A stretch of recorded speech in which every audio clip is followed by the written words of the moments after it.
session, and we're in session 76 days this time. We have 4 days left. So I'd like to start. What we'll do is we'll do a little bit of an update. We'll start with our senior senator. We'll start with Brad Beckedahl and have Brad Beckedahl give us a legislative update, and then we'll get on to Pat and then David, and then we'll open up for some questions. So Pat, you can turn yours off. Brad, you have the floor. How do you turn these on? Am I on? Yep. Can you hear me? Okay, thank you. Brad Beckedahl, State Senator, District 1. I've held this office at the pleasure of the voters in District 1 since 2014. Just finished up my 4th session that I've been involved with. My first session, I was on the Finance and Tax Committee and the Political Subdivisions Committee. The second session, I was on Finance and Tax as the Vice Chair, and then moved on to Government and Veterans Affairs Committee. The last 2 sessions, I've been a member of the Senate Appropriations Committee, so I dealt with a lot of the funding bills. The session was pretty rigorous this year. We were probably the most successful legislative session in the country in terms of dealing with COVID successfully. I was put on the Rules Committee for this session, and part of what we did in the Rules Committee was set up rules involving the use of masks, the use of temperature controls, the use of self-evaluation coming to the session every day, and also some testing twice a week that was voluntary as you came in and out of the Capitol. We think that made us successful in not bringing much of the disease into the Capitol building. Obviously, we had a few legislators that had COVID during the session, very few actually. I had mine the first week of the session. But luckily, we have a tremendous staff at the Capitol in our Legislative Council area that deals with IT for us. And they had set up, using some federal funding early in the process that we approved through the budget section that I sit on in 2020, it's federal funding for allowing us to be remote from the Capitol and still working our jobs there. And another opportunity that it gave was allowing the public to have much more exposure to what we do at the Capitol, from committee hearings all the way to floor sessions. So myself, I was sick the first week with COVID, so I got to be online. We had 2 other senators that actually got the disorder during the session, but none of it slowed us down. We were able to go day to day, even with that happening, because of the remote capabilities. And again, the rules that we instituted early in the session in terms of mask usage, social distancing, washing your hands, asking you to do a self-evaluation before you came to the Capitol. We gave you a list of things to look for. And then we had temperature checks with a wrist temperature check every day you came to the Capitol. If you were over 100.4 degrees, you were asked to leave, inform your leadership, and go get checked. So that allowed us to continue. There was a lot of sessions. There was actually one session, I believe in Michigan, that was actually having their session in cars. They would all sit in their cars and somehow remotely get into the Capitol. I don't know how that worked, but we were very lucky that way. As Ken mentioned, 76 days, we passed all the appropriation bills for every department that we needed. There's 49 of them, by the way, that we have to pass appropriation bills for. We had public hearings on all of those. We had public input and testimony on all of those, which is a hallmark of our system in North Dakota. Every bill introduced got a hearing. Every bill introduced had public testimony. Every bill introduced got a floor vote.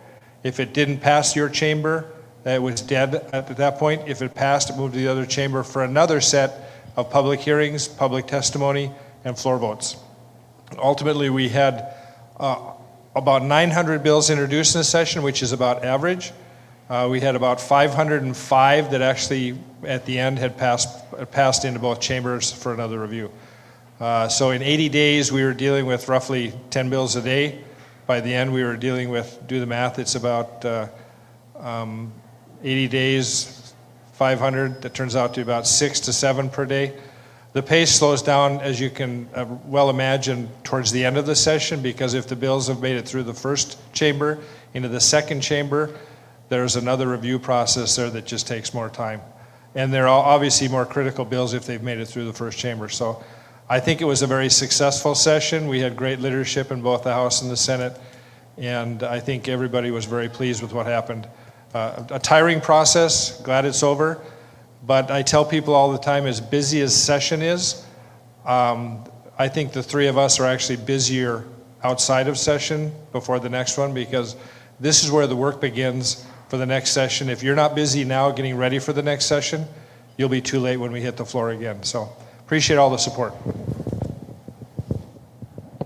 I think I'll just say ditto and pass the mic. He's covered pretty much everything initially. One person kind of described the session. If you needed an excuse to drink, this will give you one.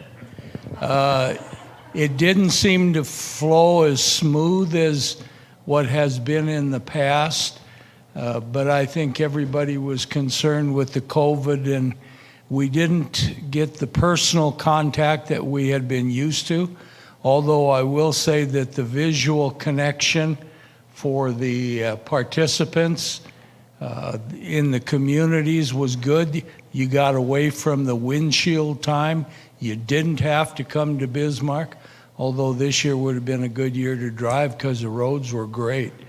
But they got to communicate their wishes visually, and every committee, whatever committee you wanted to watch, you could watch the proceedings. First time we've ever done that. We'd always been visible on the floor sessions, so people had an opportunity to participate more frequently than what we had seen in the past. We did miss that personal contact, though, talking to the individual before they testified, after they testified, and so I thought that was probably a negative that happened. But we got a lot of things done. We spent a lot of money. We found out with COVID there were a lot of needs. We had a record budget when we were all done, $17 billion worth, but no new taxes. We just had a bunch of federal money.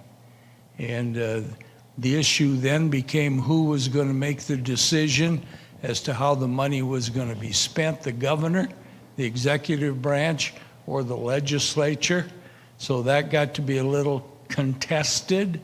And basically when we got all done, we said, you can spend the first $10, we'll decide how we spend the rest. The governor, I don't think, was very happy with that, but we felt the legislator's responsibility is appropriation of funds, and so that's what we kind of stuck to our guns. And in the near future, we could be actively involved. They estimated that we have about $1.5 billion coming sometime between now and next year. They're not sure. And so that's a lot of money to spend. Benefits in that you can take care of a lot of needs. Negative things, sooner or later, you're either going to have to renew the state support for the levels of funding that we were able to use federal money for, and there's going to be a tax bill associated. So right now, the $1.5 billion looks, I could use a little, but still, we're going to have an interesting discussion with the governor over that situation. I've been in the legislature since 2007, started out in Human Services, which was an interesting committee to be on. This year, I think the human service budget for the state was a little over $4 billion, and we pay 1/3 of the bill. So that's about a $12 billion bill for North Dakota with all of the human service programs. Went from that committee to Judiciary to the committee I'm on now, Finance and Tax. So that's always an interesting committee. So if you don't like the way we're spending your money, give me a call, because we have a lot of interesting proposals. Everybody has an idea, and they say the best tax is the one that somebody else pays, not me.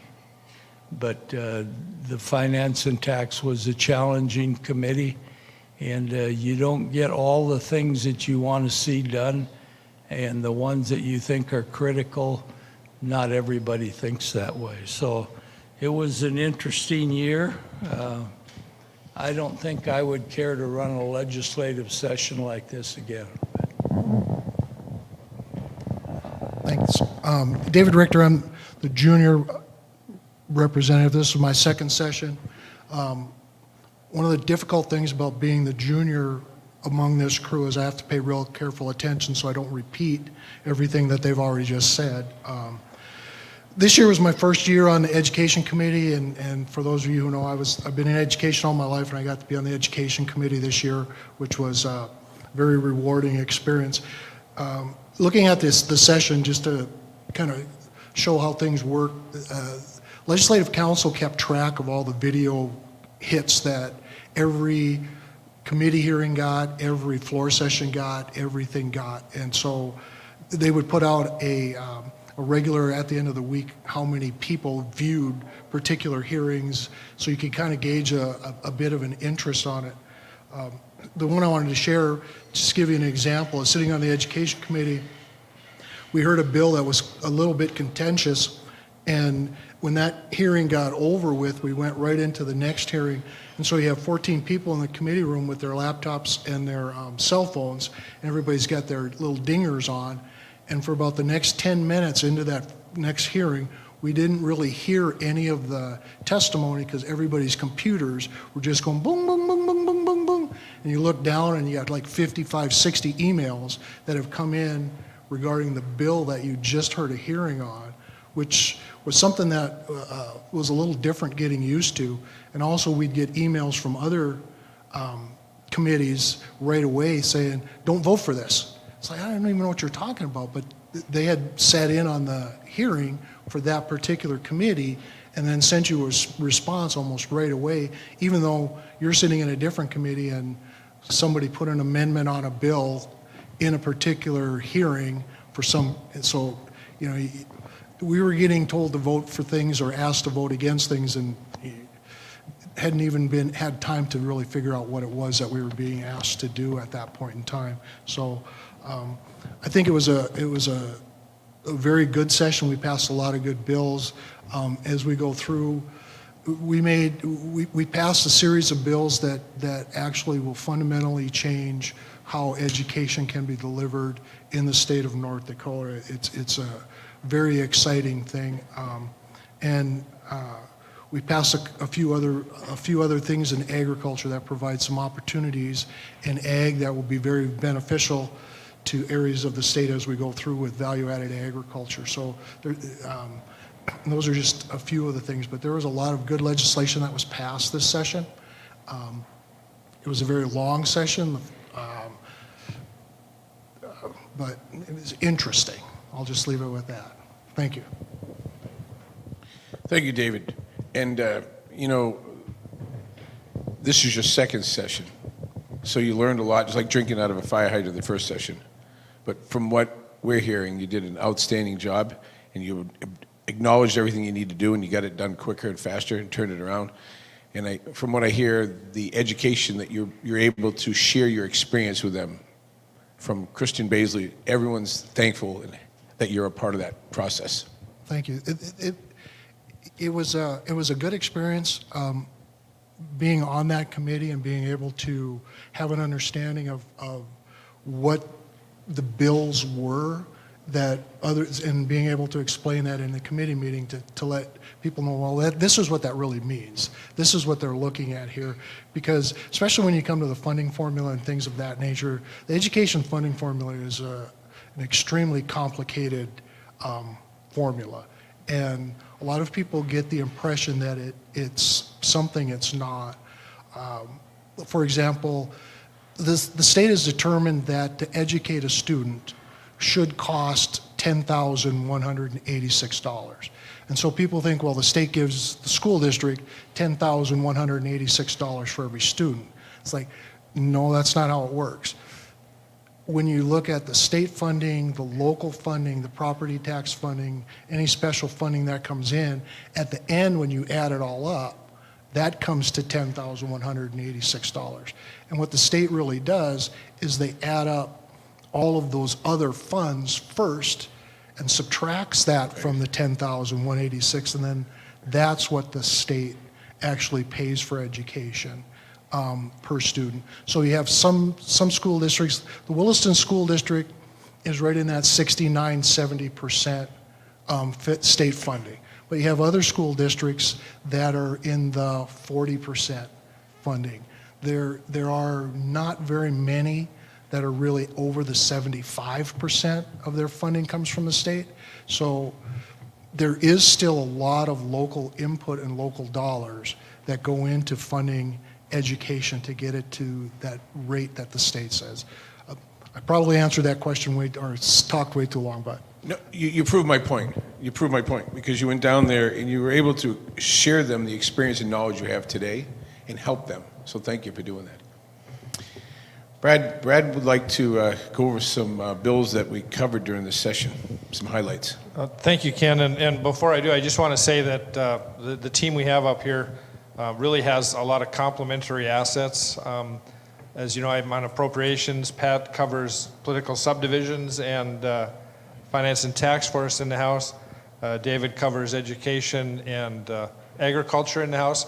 And you might say, well, we're missing some areas there, but I've served on the Energy Development Committee now in the interim, which is between sessions, every time I've been there for the last four sessions. So, and I anticipate being there again. So we've got energy covered in the interim. I also sat on the Higher Education Committee in the interim, so I dealt with colleges and universities. And they can tell you the interim committees that they've sat on as well. But it's a good thing that we are so diverse, but yet cover all the areas important to Williston. So I'm going to talk a little bit about some of the wins we had this year. $74.5 million in loans that were paid off for the WED system, which reduced their debt load and allows for them to continue to grow their rural growth in the area for rural water delivery. We had a $1 million grant to establish the UAS training program at Train ND in Williston, and we think that's going to be good since the program of beyond visual line of sight and utilization, commercial utilization for that whole system actually is going to be starting in the Williston, Watford City area in terms of the oil industry. That's the first commercialization, and moving to agriculture beyond that. We also had a $9.5 million appropriation to the Oil and Gas Research Council that was passed in the Industrial Commission budget. This is to drill a test well near Williston, just northeast of town, to prove salt cavern development potential for petrochemical industry construction in our area. We went to Alberta, Canada, several years ago. Leadership went up there and had a tour of their petchem industry. Alberta was in the same place in terms of natural gas, excess natural gas production that we are now, and ethane, which is one of the byproducts of the natural gas stream right now in North Dakota. The industry has to get rid of that. It actually is too hot a gas to put in the Northern Border pipeline system, and so it gets rejected. So the companies have to sell that somewhere or market it somewhere else. Right now they're sending most of it down to Conway, Kansas, where there's a fractionation plant. They're getting paid about $13 a barrel to send it. That's what they're getting paid by the company when it gets to Conway, Kansas. It's costing them in transportation fees about $28 a barrel to get it there. That's a negative $15 a barrel to get rid of that product. If we're successful in the salt cavern storage, proving that capability exists to make those storage in the area here in northwest North Dakota, then the potential exists for petrochemical to come to North Dakota, develop the salt caverns, and actually build out the petchem industry here as well and utilize that excess gas stream as a value-added introduction to our area, not sending it to somewhere else. That's an estimated $10 to $12 billion investment in physical plant and thousands of workers for our workforce. Right now, you probably saw the announcement last year that there is an ethane power plant that's going to be built northeast of Williston. That's about a $450 to $500 million project. It's actually going to bring base load capacity to the oil industry needs in the area. So we're going to produce it right here from the byproduct of the ethane and utilize it for cheap power up here as well. And it has many spin-offs that I can't even get to at this point, but there are a lot of spin-offs to that. That's the first development into ethane utilization. Petchem is the ultimate in development. We also had a $50 million line of credit authorization from the Bank of North Dakota, which was added in our budget section to the North Dakota Department of Transportation. That's to match federal funds for four-laning Highway 85 from Watford City south to the new four-lane bridge over the Little Missouri River. So we'd add about 10 and a half more miles of four-lane getting down to Belfield. The ultimate goal and plan, which is already ran through DOT and their environmental impact statement, is to go from there down to the turn at Highway 200 to Grassy Butte, and then from there down to Belfield. So we do have a long-term plan to do that. This is the first step beyond the bridge. In the Senate, we had a $70 million CTE, Career and Technical or Career Academy grant program that initially was going to go to 3 communities. A couple of us got that changed and got the agreement of both chambers to allow up to $10 million grants statewide for that program. So Williston now has an opportunity to apply for that as well. I carried the $3.3 billion federal spending bill in the Senate and represented that in conference committee. The bill did 3 things. The first phase was $1.25 billion of federal spending that we authorized through the Emergency Commission in the budget section last year. The budget section, which is the appropriation committees in House and Senate, met every month all of last year during COVID to appropriate these funds. They're all appropriated. They all had to be spent by the end of last year. That was extended at the end of last year to the end of this year. Some of those monies were turned back, so we had to reallocate them. 1395, the bill that had that first part, was those adjustments. The second part of that bill was about $1.1 billion of federal funds that are coming directly to state agencies in North Dakota from the federal government as part of the American Recovery Plan. $305 million of that is going directly to school districts. So I think in Williston School District, with the combined district that we're seeing out there, I think they will ultimately see about $13 to $14 million of federal funds come directly to them. And then the third part of that bill is about $1.1 to $1.2 billion of federal money coming to the state directly to replace federal revenues. That's unallocated in that bill, and that's intentional because we're coming back as a legislature in the fall to deal with redistricting, which is mandated, it has to happen in this year. And since we're already going to be there, our intention is at that point we would look at that $1.1 to $1.2 billion of federal funding. The federal guidelines, which are not in place now, should be in place by then, and we will determine as a full legislative body how to spend or allocate those monies. So that bill was a big one to carry, and I'm happy to have been involved in that. We also had Legacy Fund interest earnings spending plan to benefit present residents. As you know, the Legacy Fund was set up a long time ago with the public's approval through a vote. And the first 7 years of interest generated from the fund were designed by that vote to go back into the fund. Now those interest earnings come into the general fund of the state for the legislature to appropriate. The idea was the $8 billion that's there now and continues to accrue $1 to $2 billion per biennium in new money as long as we have oil production at the present levels. That gets new money. As long as that keeps building, the interest earnings come to the general fund. The corpus or the principal, we don't spend that. That's for future needs for generations to come. The monies that come off right now in interest earnings, the legislature will use those to benefit present day residents. In the end of the last session, that was about $455 million. This session, that's anticipated to be somewhere between $800 and $900 million. It should be over $1 billion a biennium when we get back in the next session in 2023. The stream that we've set up to do that is pretty ill-defined at this point, but again, that's by intent. It doesn't take effect until the 23 to 25 biennium, so we have the 23 session to further adjust how we spend those dollars. Right now, most of it's going to be dumped into a fund for the legislature to have those future discussions. We had a bonding bill for the first time in a long time that was approved, $680 million for highways, water projects, and agriculture. Again, that $74.5 million for WAS was part of that bonding bill. All of the payment of that bonding bill comes from the Legacy Fund interest earnings. The payments are estimated to be somewhere around $60 to $70 million a biennium. And so no new taxes and no citizens of North Dakota paying for those bond payments. It's all coming from Legacy Fund interest earnings. Hey, Brad, the WAS, can you tell them a little bit about WAS, where it started and where it is WAS today? is the Western Area Water Supply, which was started with the city of Williston and all the communities around us. It was a regional effort to build out a water supply system for the communities experiencing growth during the oil field boom, and also to develop rural water systems around here to get water to rural residents. And it's continuing to build out its rural system. It's been very successful, but this application of funding will help that. There's more on my list, but I think Pat and David have the list as well.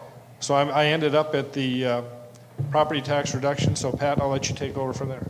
Well, the WAS program is the first time the state ever guaranteed loans. And there was the first time that the state had ever guaranteed loans, there was a great consternation among legislators other than those of us from the West that knew how desperate water was for the oil industry and the communities in western North Dakota. And so they finally agreed to guarantee loans. And now they, in a sense, have paid off those loans, about $75 million worth. So that takes a heavy burden off of WAS.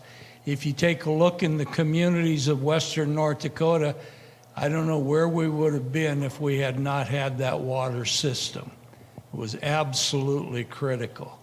The theory was that we could sell water from that system to the oil companies and we could pay the bill, but then we ran into competition from individual landowners that were also selling water. So the bond was, we were struggling a bit to get it paid off, but now the legislature stepped forward to do that. We had quite a bit of discussion on 4-lane highway when we built the bridge. And I asked the head of DOT, I said, we have a beautiful bridge to nowhere. When are you going to finish? And he said, well, be happy we had the money to build the bridge. And that was probably critical first. So you go 2-lane into a 4-lane bridge, back to 2-lane. So the bonding package is going to be critical again. We're going to have the money now to match with federal funds, and we're going to take off there. So that's going to be a real plus. In education, the grant fund that Brad talked about, up to $10 million. For those of us that have been in education, CTE was a critical area. It generally got pushed to the back because it's very expensive. And therefore, in terms of numbers of students, plus your equipment that you needed, this will enhance that program. And as we look in our area, critical skills that are needed, now that grant money will open up those programs. So I think that was very critical. We had a number of disabled veterans that were concerned about their tax bills, and we were able to get some money to reduce their property tax costs over and above. So that was a strong plus for us. Williston State picked up another $2 million with the change in the funding program. So I think that'll be a plus. Williston State College has been a great asset for our area and continues to expand programs. We've had some excellent leadership from past presidents, and then to this one with Dr. Miller. So we've had an expansion of programs meeting more and more the needs of western North Dakota. So that's been a big plus. Now I think with the new hospital and clinic coming, our nursing program is going to be even more critical. So we're hoping that we're going to be able to expand that. The Legacy Fund, in addition to the money, we have about 20% of it now required to be spent to be loaned in North Dakota businesses. Up until this point, most of the investments we have made have been out of state or out of country. Bill was put in this year. 20% of it now needs to be invested here in North Dakota. So that will be a real plus. Plus the interest money, we have a committee that has been going around the state asking for opinions as to how we can use this legacy money to benefit the peoples of North Dakota. With 141 legislators, we've got about 150 different ideas as to how it should be spent. Everybody, and when they've held the public hearings, they've had some interesting input. And I think if you thought about it, if we had $900 million to spend, how would you spend it? And so you can come up with all kinds of really good ideas. So that's been a real plus for us. Maybe I'll turn it over to Dave now, and he can talk about senior funds, senior citizens funds. Thanks, Pat. So actually I'm going to skip a little bit just to kind of follow up on the career and tech ed part of things. What we were able to do is North Dakota implemented a skilled workforce scholarship in the last session. And what we were able to do this session is we were able to get that skilled workforce scholarship program extended going forward for another 2 years, and we were also able to put more funding into that. What the skilled workforce scholarship does is that it's a one-on-one match with a local business. If a local business is looking for employees and they're hard to find, that agency can go and recruit students and say, you've got the skills that we need, we're looking for. If you go to a college or go to a technical college and pursue this degree, we will provide $1 and the state will provide $1 to get you a scholarship to help pay for going into and getting that program. And then once the student graduates, they sign a contract, they graduate, they go to work for that employer. If they don't go to work for that employer, then they have to refund the money to both the employer and to the state. But it gives an avenue for local businesses, tech companies to recruit students and help them get their college degree. And it doesn't have to be just North Dakota students. So if they can't find somebody in North Dakota, they can go outside of the state and help recruit and bring kids in to a local college to get that career and tech ed degree and then go to work for that company. So I think that's an interesting piece of it. We were also able to create an agriculture diversification and development fund. And what that fund is doing is that North Dakota owned, using North Dakota agriculture products, the state will provide a startup loan to help a company if they're going to do something when diversifying agriculture. Originally, we put in, with wishful thinking, $100 million from the legacy fund, but appropriations didn't really like that figure much, and they reduced it down, so we ended up getting, I think, $5 million. So we got $5 million to start for the first time, but it's a good fund going forward. We also got the funding in the Agriculture Strategic Investment Fund up to $80 million. That's a fund where the Bank of North Dakota guarantees the loan for either something going into diversified agriculture or the energy sector. And that was also started a couple of sessions ago, and to this date, Bank of North Dakota has not taken any funds out of their money to pay off any of those loans. But just having that guarantee from the Bank of North Dakota gets a risky project over the top, or gets something that they don't quite have. It can get them that loan that they need to actually go forward with it. So I think those are some other really good things. With the senior citizen centers, in the DOT budget, we were able to get an increase in funding for the per person rides for the DOTs, the local transits that provide transportation for senior citizens around the state. The other thing that we got was every community in the state that's large enough has some form of Meals on Wheels program.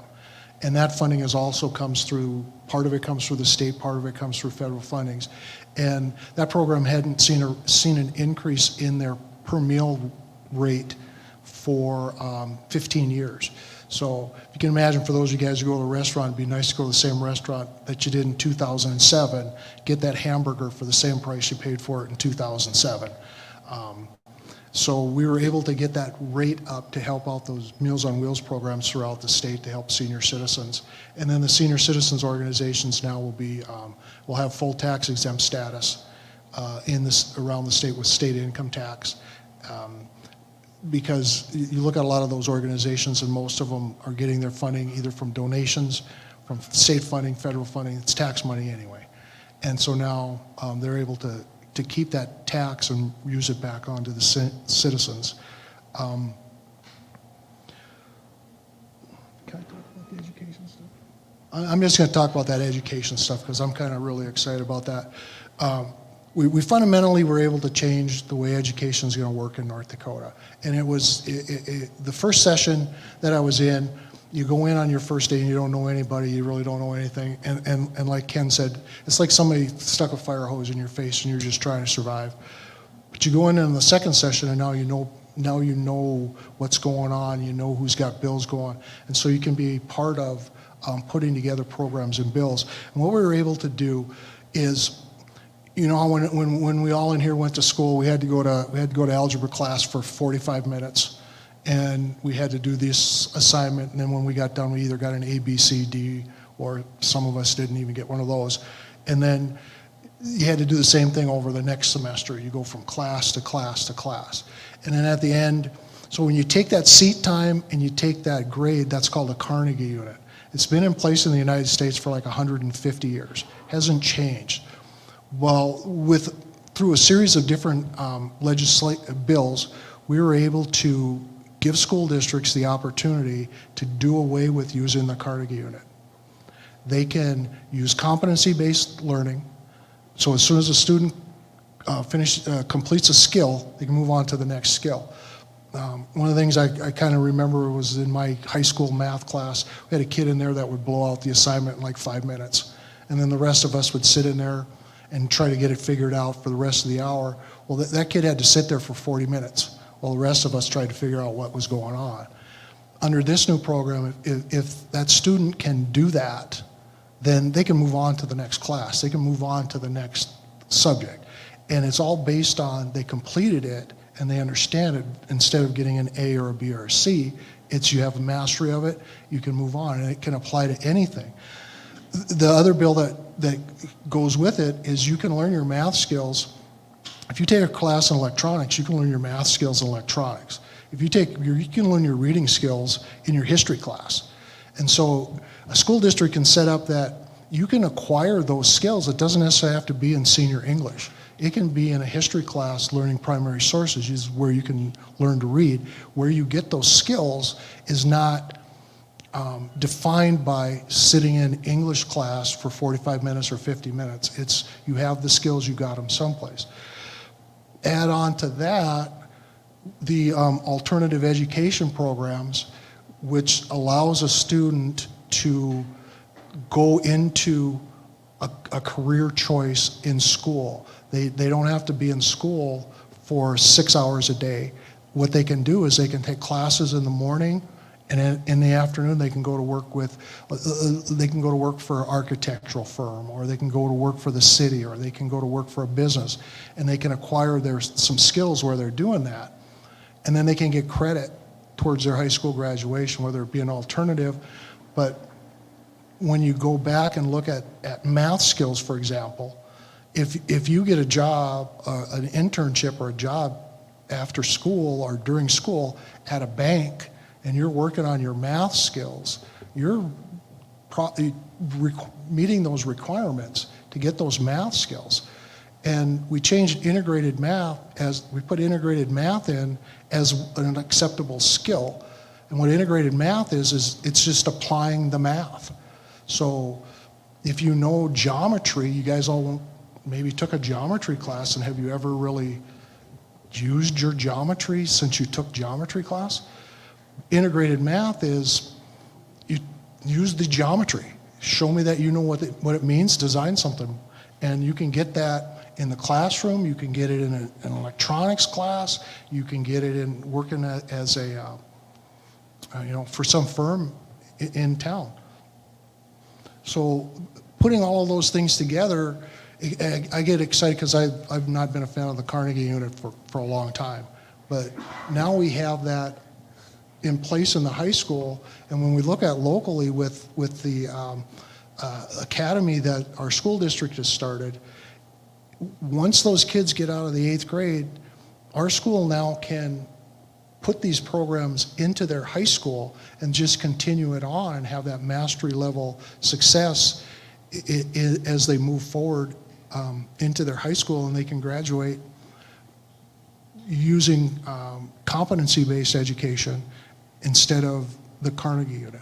So I don't know if I explained that real well, but that's kind of a thing that gets me a little bit excited about some of the policies that we're able to put forward that, a lot of people sometimes don't pay attention to the policies that we're putting together as a team, we're putting together as a state to try and make things work a little bit better, trying to improve education, trying to improve the behavioral health system and getting services to people that need them, that help the law enforcement do a better job at what they're doing, I think is probably, sometimes one of the overlooked pieces of what legislators do is providing the protection and the health and the services to people who need those services to try and make the whole community a better place. So,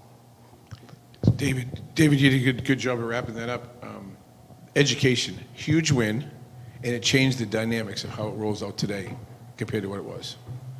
We're going to do, because we have the chamber after hours, we're going to do we'll end it with some final thoughts from people, and then I'll do a little wrap up.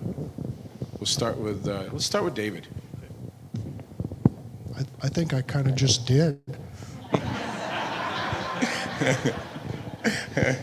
Is that okay? That's fine. Well, I think one of the big areas, especially for Western North Dakota, is the carbon capture and being able to then use that captured fuel for the petrochemical. They needed a guaranteed supply in the caverns. I think back to when I was younger, we had Hardy Salt east of Williston, and they dug some pretty decent caverns, and it's a shame that we can't use those. Plus, we're looking at helping our electrical grid to stabilize that electrical grid. We saw what happened in Texas this winter, rolling blackouts and periods of darkness, and we're hoping that doesn't happen in North Dakota. So we're taking steps in our electrical and oil industry to stabilize our grid, both with the capture of gas and the utilization of some of our resources a little differently than what we have had in the past, and we benefit from that. So just to wrap up, I talked about the diversity and how we complement each other up here, and what David explained in education was way over my head. I'm an appropriator, I look at numbers, but the way we work is Pat sits on finance and tax, and he gives us the tools to collect the revenues. I sit in appropriations and deal with getting the money to the committees that need the revenues to operate everything with. And then experts like David, who sit on education, bring forward the policies to make sure the money's going to the right places for the right causes and we get it spent appropriately. So I think we work well together. I'm happy to be part of the team and really appreciate the support of everybody here. And one thing that I would end with is that we have a lot of bills we deal with. Most of the bills that I deal with are ideas from people like you. Something out there that's not being done right, or something that could be done better, or something completely new and innovative. So please take advantage of our emails, take advantage of our phone numbers, give us those ideas, because now, between now and the next session, is the time we want to be ready to bring them forward. So thanks again for all your support, and I'll turn it over to Ken. Thank you. Let's give these three a round of applause right away.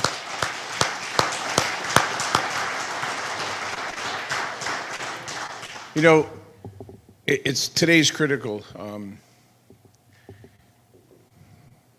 These guys go to bat for us in Bismarck every day when they're down there. And then, like they said, they go to work today for tomorrow. And just listening to where the WAS started years ago, and Wood Coasters out there sits on that board, and from everything you do and you bring that money back, not just to Williston, but to Northwest North Dakota, all of North Dakota, federal funding, you guys get it. I just want to educate some people in the audience today that it disturbs me when people slander people, and these guys sit on the Republican Party and there are legislators, and there's a districting meeting tonight, a reorganization, and this group, I call it hijack. They came to town, sat at Trinity, and they passed pieces of paper around, and what bothers me is they say that Pat has a 35 score. David has a 45 score. And I believe the best legislator in the state of North Dakota, Brad Beckel, has a 0 score. And what they did was they took 10 bills that didn't even pass from 2019, and they're saying this is what they're doing it with it. And they made sure that their people voted on it. The point is they didn't even pass. These people are coming to hijack the meeting. So I'm just asking you, if you live in the Williston District 1, and you're available after the chamber hours meeting at 7 o'clock, come to the Arc. It's $20 to come down there.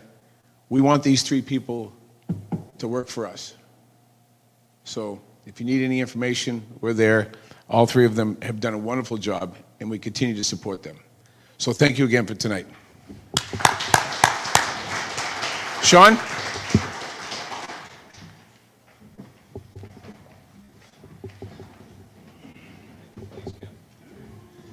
Yeah, once again, round of applause for all the presentations today.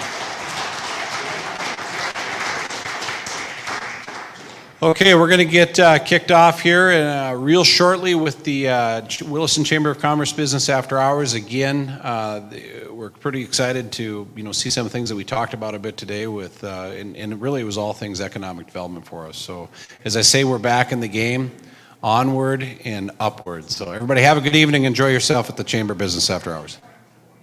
You are ready for it? They are ready for you. So I've gotten my orders. They are ready for you guys. Chamber Business After Hours.